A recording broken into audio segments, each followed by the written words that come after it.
Hello, and thank you for tuning in to another episode of Bored at the Right Time. Today I'm going to do another record store review. This is sort of from my birthday extravaganza slash trip up 95 and hitting every record store pretty much on the way.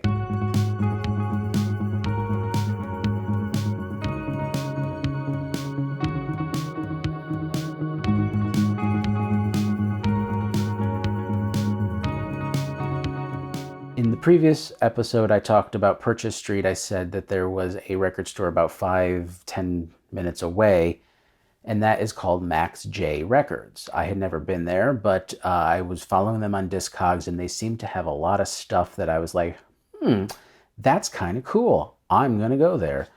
So instead of buying the stuff on Discogs, yes, I'm cheap. I don't want to pay shipping. I was on the way, so I said I'm going to stop, and I did. The only thing that kind of threw me was it's kind of, when you walk in, I'm going to help you through this. When you walk in, you kind of come to a lobby, and to the left is a hairdresser, and to the right is a record store. I walked in, it was fairly small, but it was loaded with records. Awesome. It looked nice and well curated, and for the most part, it was clean.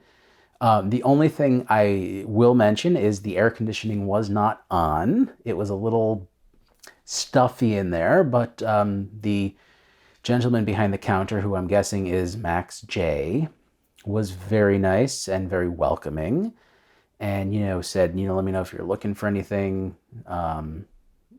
etc. So he couldn't have been nicer. So I was looking, I like to look on the wall first. I noticed there was a ton of records that I had just recently purchased, everything from like the new Bill Evans to previous record store day stuff that had just come out, or, stuff that I already own that I kind of wish that, I could buy it from them and kind of help support that local ecosystem, but I already own it. So I remembered that this store was the one on Discogs that I was, had a couple things in my cart. So I pulled up my cart in Discogs and was searching for those things, and I found them. So here's some of the things that I got.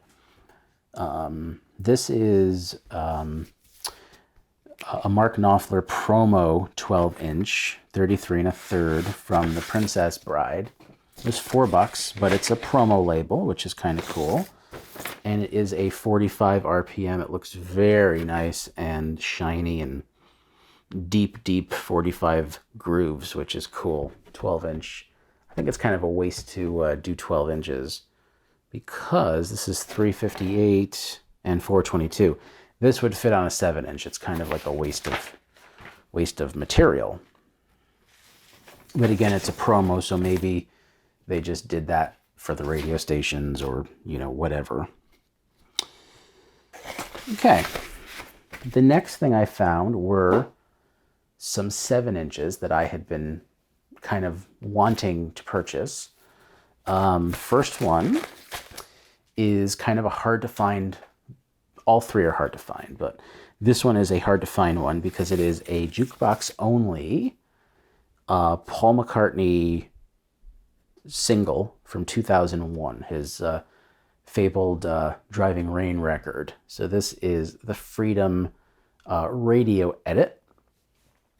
And the other side is From a Lover to a Friend, which, both songs are okay. From a Lover to a Friend is actually better than the single Your Loving Flame, which he did. I think this should have been the one that he sang, but what do I know? He should have sang it on tour. But then the next one up is a 45 from England. You can tell because it's on Parlophone. Sorry. You can tell because it's on Parlophone. And because in the US, he's on Capitol. So this is Press, and It's Not True, which I think is it's an off-album cut. So it's a cut not on the album. This is a little, has a couple hairlines, but it should play fine. And you can tell by the Parlophone label right away because it's that gray and dark gray color. And then lastly, this is something I had been searching for, and it's hard to find because I don't think this was released in the US.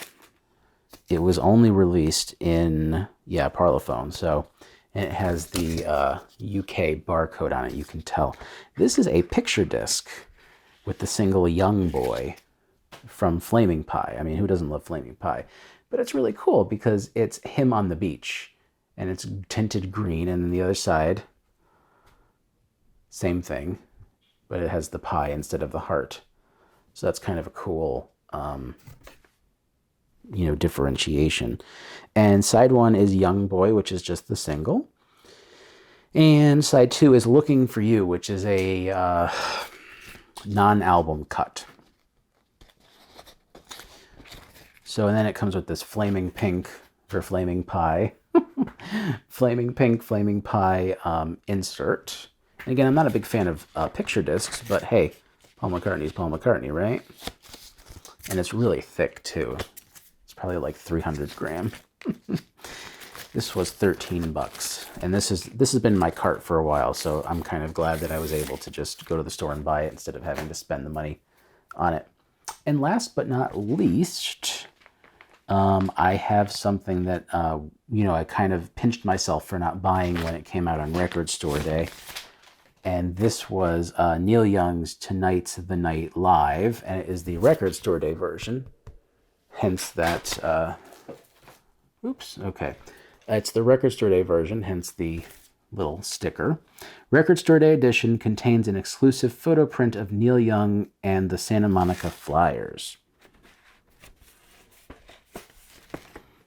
Let's look at the print.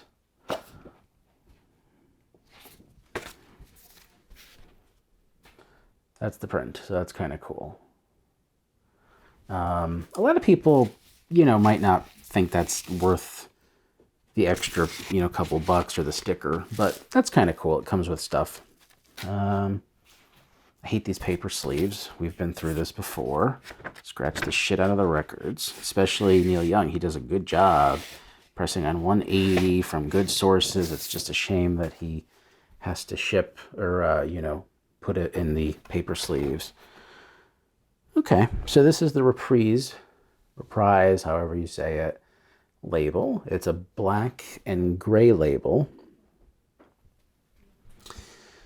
And I've been recently getting into Neil Young. I know that, I'm a really big Crosby, Stills, and Nash fan. And ever since Deja Vu came out, I've been getting more and more into Neil Young, buying some of the box sets that he's put out. And I really like the live stuff. And I think that Neil Young's the type of artist where you can listen to a song and not know it, but it's just kind of cool. It's just chill in the background. And what's good about Neil is he will tell you exactly where the sources came from. So this says source, mastered from original analog tapes. So you know that when the sound engineer was cutting this, mastering it, he was playing a analog tape and mastering right from there. So that's kind of cool. So what we like about Neil Young is he really puts a lot of effort into the sound. He really is a big proponent of quality sound, and although I could not afford one of his Ponos, I did buy a music player that will play pretty much any music format, i.e. all the uncompressed stuff, and I just prefer listening to music that way. If I have to listen to digital music, I like to have it not compressed. Okay, so definitely Max J is worth it, especially if you're looking for new stuff. There is a ton of new stuff. Like if you want nice, pristine copies of like the Beatles pressings, the new pressings, like the BBC or Love, or, the number ones, the red or blue albums, the black and white album. That's the place to kind of get them from a local store. And they have a ton of mobile fidelity. I saw a Dire Straits one on the wall that I purchased already.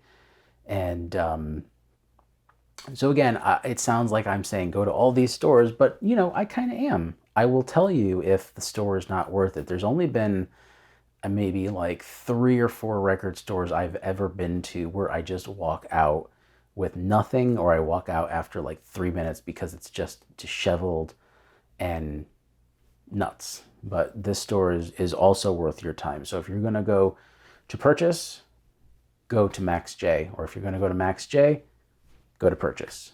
You'll thank me. Oh, I'd love to hear what you guys have to say about these stores if you've ever been. Feel free to leave some comments below. You know, as usual, I'd love to read them.